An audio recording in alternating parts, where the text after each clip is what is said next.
But let's move into the next pick we're talking about, and it's Mo Bamba. Again, I want to talk about something because this draft wasn't too shocking. This draft, I wasn't too upset about any picks. I didn't think anyone really screwed up too big. I think King should have went with Marvin Bagley. I think the Kings should have went with Luka Doncic over Marvin Bagley, but I still think Marvin Bagley his athleticism is undeniable and his offensive ability is undeniable. He might step in and be a good NBA pro, and he might still be able to stick around in the league because of his offensive ability. I understand that, and pairing that with De'Aaron Fox, with Bogdanovich, with Buddy Hield could be interesting. And having Willie Cauley-Stein to hide his defensive deficiencies, it could be interesting. So I'm not going to crap on Sacramento for that. I still think they made the wrong choice, but I understand it. Again, I don't think any picks were really bad. If we're looking at some bad picks, I think the first one you got to look at, I talked about this in Best and Worst, is Trae Young.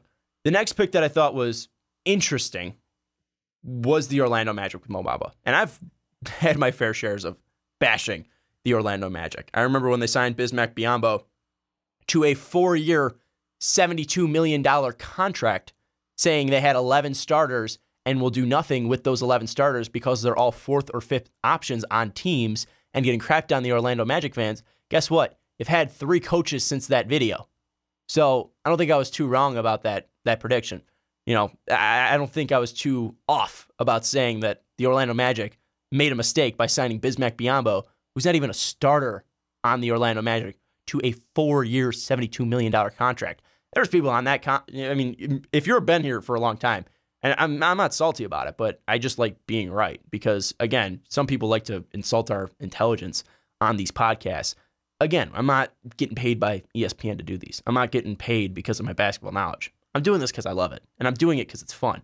And when you're in the comments saying Vucevic for Draymond straight up, and this is back when the Warriors just won 73 games, you sound stupid. Vucevic isn't going to get you anything this year, and you're most likely going to trade him. Because, again, the Orlando Magic, and I'm trying to build up to give the Orlando Magic credit, because I've had my fair share of bashing the Orlando Magic. But they were put in a bad situation here, because their best fit was Trae Young. They needed a guy who was going to be able to dish the ball out to Evan Fournier, Aaron Gordon, Jonathan Isaac, Vucevic. But he was off the board. I think Colin Sexton is not a dynamic of enough playmaker, and not the playmaker that they needed, at least in Orlando. So I didn't think that was a good fit. And Wendell Carter, definitely not a good fit. They needed a guy that was going to be a star. I've consistently said that. They need a star. They went with Jonathan Isaac last year. I don't think he's going to be a star. I think he'd be a starter, especially depending on his health. But they went and got the best player available. They went and got the guy with the most potential. And I don't think we can really fight the Magic for going with Mo Bamba here. I don't think it was the wrong pick. I think that the Magic went with the right choice. I think the Magic made the right decision to go with Mo Bamba. We look at his potential. Some people are inflating it, but I think this kid is going to be something special in the NBA. Now, I don't know if he's going to be something special on the Magic, because you look at their team right now, and you're going to have a 6'11" forward and Jonathan Isaac play the 3 most likely. You're going to have Aaron Gordon at the 4 because that's where he naturally fits. That's his best position right there. You're going to have Evan Fournier at the 2 and Mo Bamba at the 5. You don't have anyone to get him that ball right now. You're going to have to go out and get somebody, whether that's in free agency or a trade, unless it's going to be DJ Augustine, which is going to be a train wreck. But again, you went with the player that's going to be the best. And maybe you take Vucevic and you trade him for a point guard, and you go out and get him. And I know you drafted a point guard. I can't think of off the top of my head. It's been such a long draft. I'll check it out. But the player they took was took Melvin Frazier. It took a small forward, of course. But again, I think they need a point guard to be able to get those guys the ball, and I think Vucevic was probably going to be that asset they move to get a point guard. But still, on the basis, I think that the Magic made the right choice in getting Mo Bamba, because his length is undeniable. One of the largest wingspans in NBA history, and he's 19 years old. And we look at the ceiling that he has, and it's through the roof. I mean, this guy at 7 feet tall has a shot right now after working with Drew Hanlon that's butter. That's absolutely silky smooth. And I know he's doing it unguarded in practice, but you can't deny a shot. You can't deny a stroke. He's stroking it there. And I understand it's from an empty gym, but if he's getting open looks from a playmaking point guard, They don't have one right now. But if they're able to get a playmaking point guard and, have Mo Bamba use him in pick and pop sets, he's going to be able to sink those shots. And he's a guy that was fairly decent from the free throw line for a big man in his first year. And he's got undeniable athletic ability to drive and attack the rim. Kind of similar to Kristaps Porzingis in his ability and his size to attack the rim like that. We've seen KP throw down some nasty dunks. Mo Bamba has shown flashes of throwing down nasty dunks at his size, especially when he's coming from the top of the key, driving in the lane. So, and I'm talking about his offense right now, but his best asset right now is defense. So you look at the defensive ability of Jonathan Isaac and Mo Bamba, those guys can switch 1 through 5, and those guys are 6'11". So the defensive potential for the Magic is unreal with Jonathan Isaac and Mo Bamba.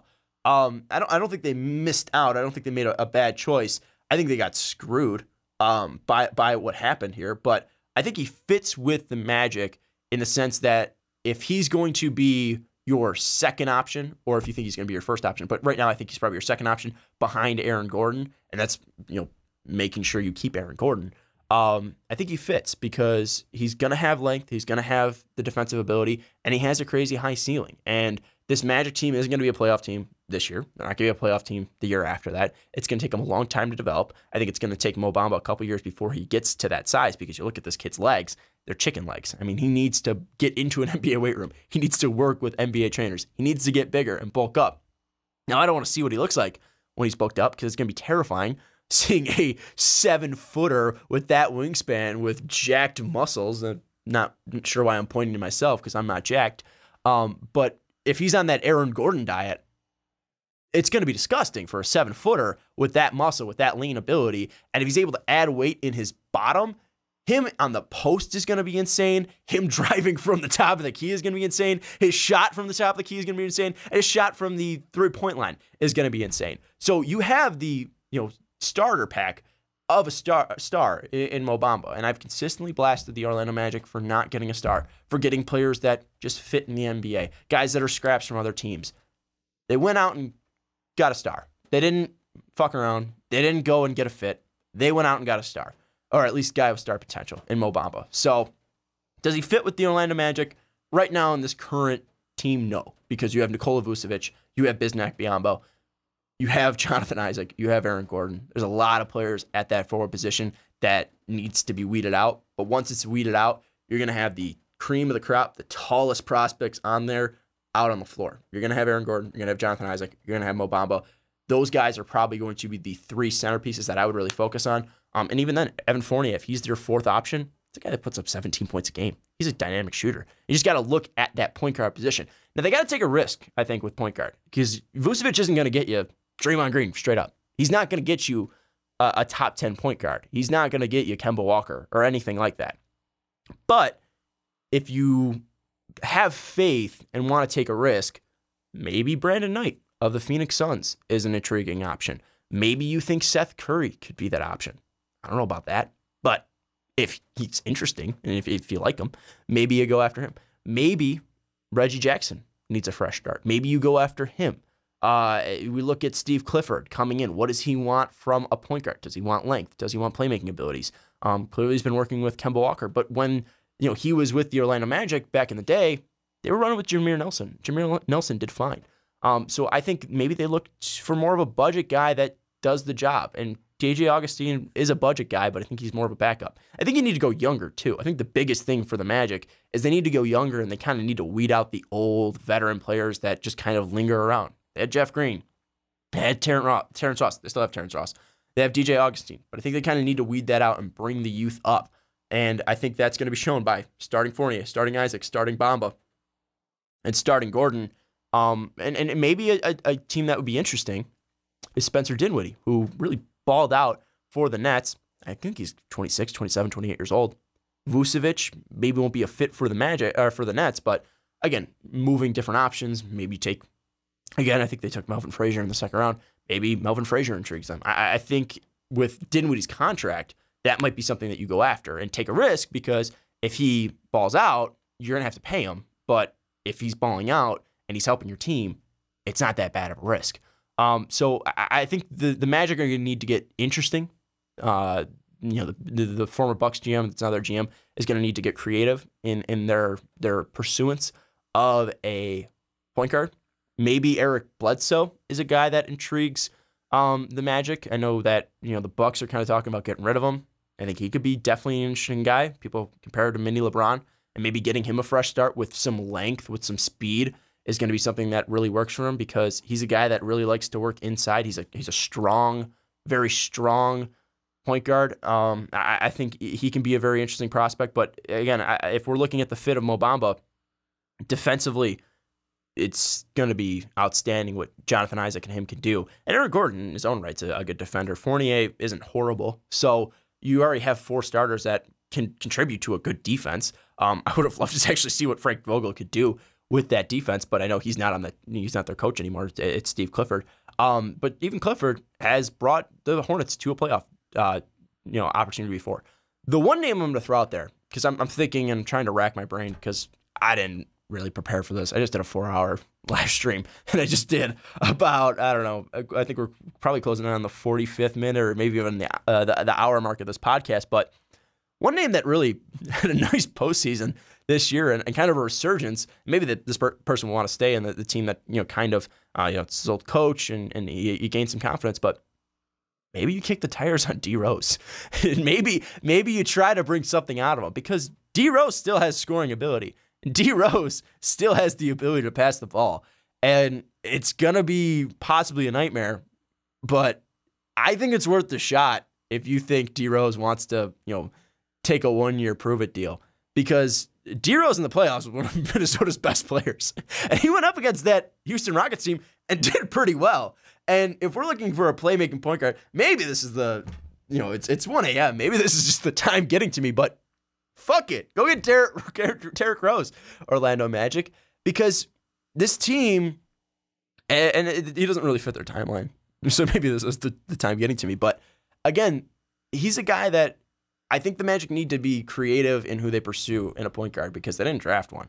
And they got Melvin Frazier, who I think is going to be a fine pro. I think he brings length and athleticism and even defense to this Magic team that's already defensively loaded. But Derrick Rose might be a guy that you kick the tires on because of his ability to drive. And that's going to open up the ability for Mo Bamba to show off his new and improved three-point shot. And one thing that the Magic were able to do last year, and maybe Steve Clifford tried to work this into his team this year, is that to start the season, Orlando was one of the best three-point shooting teams in the league. Like, by far. They were jacking up threes left and right, and they were hitting them. And Aaron Gordon showed his range. And, Fournier showed he was legit. I think, if they're able to kind of retool this team and show Aaron Gordon's ability to work from the outside, Mo Bamba's ability to work from the outside, this might be a team that lives off space. And if you go out and get a guy like Derrick Rose, who's running 2 high horn sets and being able to get 2 screens on big bodies like Jonathan Isaac, 6'11", Mo Bamba, 6'11", or even Aaron Gordon, who's built like a monster, and he's able to get around those, and you're able to, really stretch out that defense, take those rim protectors out, and you have D Rose driving to the hoop. I mean, D Rose is still strong. He's still a guy that can put his body into anybody and create contact. So, God, I can't believe I'm pitching D Rose to the Magic right now. But go and get D Rose. I'm intrigued now. I think that's an extremely intriguing pickup for the Magic, if that's possible. Maybe this is just the time getting to me.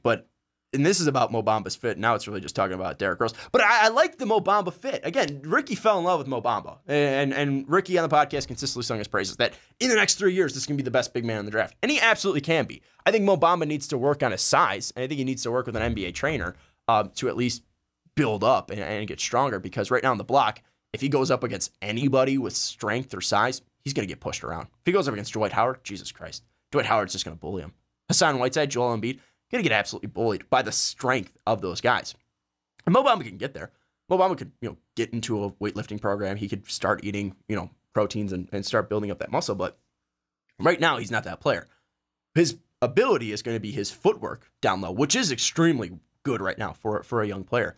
And working with this Orlando team that has the ability to stretch the floor, that's going to, at least provide him a lot of space down low to work with. Having that footwork and that wingspan, that's going to be able to help him create shots over bigger, stronger defenders because he might be able to get his speed and those hands up quicker to get over a defender that's trying to block a shot. So I think this team and Steve Clifford, who did wonders with Dwight Howard when he was on the Orlando Magic, even the Charlotte Hornets. I think Mo Bamba working with a guy with Steve Clifford is a really nice fit. I think that this team made the right choice. I think Orlando made the right choice in taking Mo Bamba. I keep just circling back to that point, and I think that's probably where I'm gonna get. I'm gonna cut this off just because I think they got screwed by the way everything fell out. I think Trae Young should have been their pick if he was available. Clearly, he was off the board. And with what was left on the board, I think the Magic made the right choice. And I think I just wanted to give them 14 minutes of being able to tell me they finally did something right. Because I've crapped on Orlando for the past 2.5 years I've been doing this podcast. And Orlando made the right choice. They didn't screw up. I know it's a new regime. I know it's a new fresh start for Orlando. And they did wonders with it. They got Mo Bamba, who we can be looking at, and in 3 years, like Ricky Wimmer said, he'd be the best big man in this draft. And maybe instead of getting screwed by the way everything fell out and not getting Trae Young, they could be lucky. And they might be getting the best big man with the highest ceiling in this draft falling to them at 6. And Mo Bamba, he's got a great attitude. He seems extremely smart. He's a guy that I think can be an NBA pro if he's able to fill out. Now, if he's not able to fill out, that kid's screwed. But if he fills out, he's able to build up that body.